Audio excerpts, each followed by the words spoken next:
keyboard នេះគឺមានតម្លៃខ្លួនខ្ទង់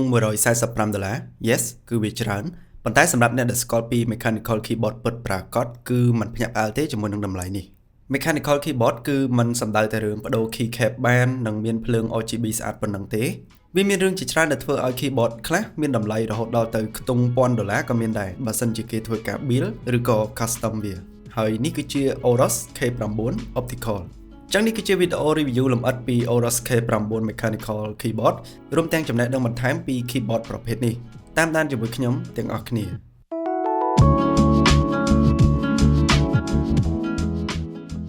នៅក្នុងប្រអប់ថ្មីនេះអ្នកទាំងអស់គ្នានឹងទទួលបានរបស់មួយគឺមានតួនាទីសម្រាប់ដក keycap ចេញនិងមួយផ្នែកទៀតគឺវាសម្រាប់ដក key switch ចេញតែម្ដងក្រៅពីនេះគេក៏ឲ្យ keycap និង key switch ចំនួន9គ្រាប់ពណ៌ទឹកក្រូចនេះមកធ្វើការផ្លាស់ប្ដូរបានផងដែរខ្ញុំនឹងបញ្យល់ពី keycap និង key switch នៅពេលបន្តិចទៀត AORUS K9 គឺជា keyboard របស់ brand G-Devith ជាប្រភេទ keyboard ប្រើខ្សែមិនមាន Bluetooth ទេហើយវាក៏ត្រូវការត្រឹម USB 2.0 តែប៉ុណ្ណោះវាមានការផលិតដោយជ័រក្រាស់នៅជុំវិញតួខ្លួនដែលធ្វើឲ្យវាមានទម្ងន់រហូតដល់ទៅ1គីឡូជាងវាមានទម្រង់ជា standard keyboard ឬក៏ជា full size keyboard ដែលមានទាំង numpad មកជាមួយទម្រង់នេះគឺវាល្អសម្រាប់អ្នកដែលលេង game ហើយត្រូវការ key បន្ថែមដើម្បីចុចលេខឬក៏ដាក់ shortcut key បន្ថែមវាមានកម្រាស់ត្រឹម37 មីលីម៉ែត្រហើយក៏មានជើងដើម្បីបត់ឡើងនៅពេលដែលត្រូវការឲ្យវាខ្ពស់នៅខាងមុខចំពោះរូបរាងរបស់វាគឺសាមញ្ញខ្លាំងមែនទែនដែលមានត្រឹមអក្សរ AORUS 1និង logo AORUS 1តែប៉ុណ្ណោះដែលវាក៏មានភ្លើងទាំងពីរផងដែរ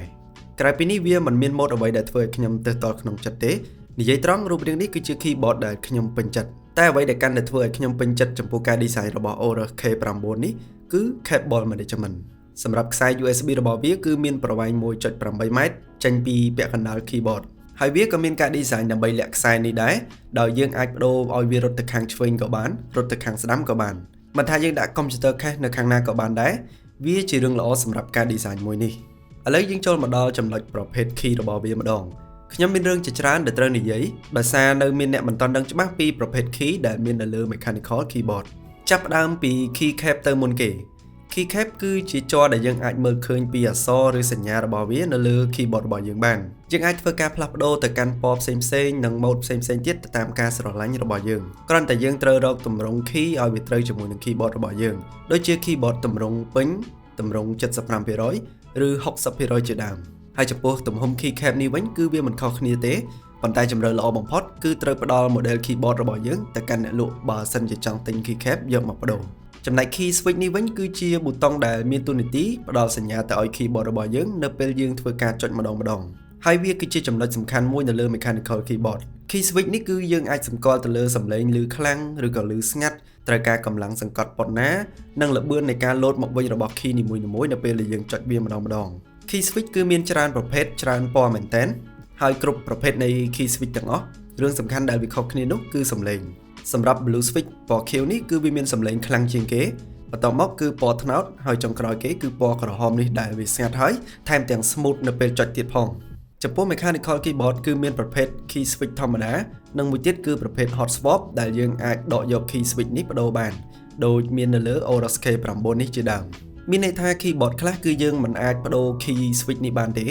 ចំណែកឯ keyboard ដែលមានប្រភេទ hot swap គឺយើងអាចធ្វើការបដូរ key switch បានសម្រាប់ AORUS K9 នេះគឺមានពីរប្រភេទសម្រាប់អ្នកដែលចូលចិត្តចុចទៅលើសំឡេង keyboard ស្រួយគឺអាចជ្រើសរើសយកពណ៌ខៀវបាន key switch ពណ៌ខៀវហើយមួយទៀតគឺ model ដែលខ្ញុំកំពុង review នេះគឺជា key switch ពណ៌ក្រហមវាទន់ល្អនៅពេលដែលយើង typing ដោយមិនត្រូវការកម្លាំងចុចខ្លាំងទេពេលចុចម្ដងចំពោះខ្ញុំគឺខ្ញុំវាអត្ថបទមិនក្រោម500ពាក្យទេគឺស្ទើរតែរាល់ថ្ងៃទៅហើយនិយាយត្រង់ទៅគឺខ្ញុំមិនដឹងថា keyboard របស់ខ្ញុំគឺវាត្រូវការកម្លាំងសង្កត់ខ្លាំងទេបើសំឡេងវិញគឺខ្ញុំទទួលស្គាល់ថាវាឮខ្លាំងព្រោះវាប្រើ blue switch តែនៅពេលដែលខ្ញុំបានតេស្តជាមួយ K9 keyboard នេះគឺវាពិតជា smooth មែនទែនបើជាអ្នកលេង game ហើយត្រូវការវាអត្ថបទច្រើនឬក៏ជា developer ត្រូវការសរសេរកូដជាប្រចាំផងនោះគឺខ្ញុំពិតជា recommend ឲ្យទៅសាកជាមួយ AORUS K9 នេះដោយសារខ្ញុំពេញចិត្តចំពោះ key ដែលមិនសូវឮសំឡេងខ្លាំងនិងមិនត្រូវការកម្លាំងសង្កត់ខ្លាំងនាំឲ្យឆាប់ចុកដៃនេះគឺជាសំឡេងតេស្តរបស់ AORUS K9 Optical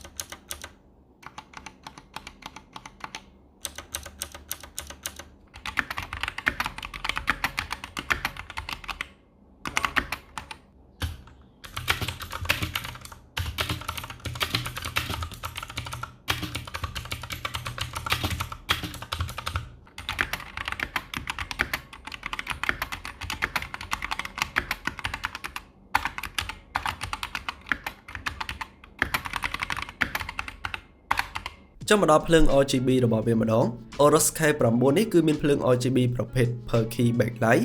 គឺមានន័យថាយើងអាចធ្វើការ custom ពណ៌ RGB របស់វាបានគ្រប់ key តែម្ដងតែសម្រាប់ពន្លឺ RGB ដែលចេះចេញមកនេះគឺមិនសូវជាភ្លឺខ្លាំងប៉ុន្មានទេហើយវាក៏ support ត្រឹមតែកម្មវិធី RGB Fusion 2.0 ផងដែរហើយកម្មវិធី RGB Fusion នេះគឺជាកន្លែងដែលយើងអាចធ្វើការបដូរ mode ភ្លើង RGB បានក៏ប៉ុន្តែវាមានតែប៉ុន្មាន mode RGB តែប៉ុណ្ណោះនេះគឺជារឿងដែលខ្ញុំត្រូវ complain មួយដោយសារយើងមាន keyboard ដែលល្អហើយប៉ុន្តែបែរជាមាន software មិនសូវមានមុខងារច្រើនដើម្បីកំណត់ទៅវិញអូខេតម្លៃខ្លួនរបស់វាគឺ$145នេះគឺខ្ញុំនៅមិនទាន់និយាយអស់នៅឡើយចំពោះចំណុចសំខាន់មួយចំនួនទៀតរឿងធំជាងគេនោះគឺវាមានមុខងារដែលអាចទប់ជាប់រាល់កម្ទេចធូលីឬសូម្បីតែទឹកដែលធ្វើឲ្យកំពប់នៅលើ keyboard នេះគឺវាទប់ជាប់មិនឲ្យចូលទៅក្នុងគ្រឿងម៉ាស៊ីនរបស់វាទេដូចនេះវានៅតែរក្សាភាព clean ស្អាតហើយយើងក៏គ្មានហានិភ័យដែលពេលដែលយើងដាក់កែវទឹកឬកែវកាហ្វេនៅក្បែរវាតម្លៃខ្ទង់នេះបើសិនជាត្រូវទឹកបន្តិចហើយខូចនោះគឺវាពិតជាពិបាកថែមែនទែនមួយទៀតគឺវាមាន100 million keystroke នេះគឺជាចំនួនអាយុកាលនៃការចុចរបស់ key នីមួយៗរបស់វាអញ្ចឹងយើងអត់សូវបារម្ភពីការគាំង key ឬក៏ចុចទៅមិនដានៅពេលដែលយើងប្រើយូរខែឆ្នាំទេក្រៅពីនេះគឺវាមានប្រភេទ N key rollover គឺមានន័យថាវាទទួលសញ្ញាគ្រប់ key ទាំងអស់ក្នុងពេលតែមួយមុខងារនេះវាពិសេសមែនទែនសម្រាប់អ្នកលេង game គឺពេលខ្លះត្រូវចុច2ទៅ3 key ក្នុងពេលតែមួយសម្រាប់ keyboard ខ្លះគឺវាមិន load key ទាំងអស់ទេនៅពេលដែលយើងចុចជាមួយគ្នាបែបនេះនិយាយឲ្យចំទៅ N key rollover នេះគឺជាមុខងារមួយធ្វើឲ្យ keyboard របស់យើងបញ្ជូនទិន្នន័យក្នុងមួយ key ដោយត្រឹមត្រូវបំផុតទោះបីជាយើងចុចម្ដងច្រើន key ក៏ដោយមតិយោបល់របស់ខ្ញុំនៅលើ AORUS K9 Optical keyboard នេះគឺវាមានតម្លៃថ្លៃគួរសមសម្រាប់ខ្ញុំតែអ្វីដែលយើងទទួលបានគឺតួខ្លួនរបស់វារឹងមាំល្អមានបច្ចេកវិទ្យាការពារខ្លួនពីកម្ទេចធូលីនិងទឹកមាន key ដែលទន់ស្រួលចុចសំឡេងស្ងាត់មានការ design cable management ងាយស្រួលលាក់ខ្សែវាជា keyboard ល្អគួរសមមួយក្នុងចំណោម mechanical keyboard ជាច្រើនអ្វីដែលខ្ញុំមិនពេញចិត្តនោះគឺកម្មវិធីដែលគ្រប់គ្រងភ្លើង RGB នេះគឺមិនទាន់ធ្វើបានល្អហើយមិនមាន mode RGB ដើម្បីផ្លាស់ប្ដូរបានច្រើននៅឡើយទេហើយពេលខ្លះខ្ញុំត្រូវចាំយូរមែនទែនតម្រាំតែវាចេញមកតែយើងក៏អាចប្ដូរ mode RGB នៅលើ function key នេះជំនួសវាបានមួយទៀតគឺវាមិនមាន macro key ដែលជាចំណុចដែលខ្ញុំចង់បាននៅលើ keyboard តម្លៃប៉ុណ្នេះក្រៅពីនេះបើអ្នកទាំងអស់គ្នាចង់បាន gaming keyboard មួយដឹងមួយគឺខ្ញុំពិតជា recommend AORUS K9 នេះអ្នកទាំងអស់គ្នាអាចរកទិញ AORUS K9 Optical keyboard នេះនៅគ្រប់ហាងកុំព្យូទ័រទាំងអស់ដែលមាន stock អរគុណសម្រាប់ការទស្សនាជួបជាមួយខ្ញុំនៅវីដេអូបន្ទាប់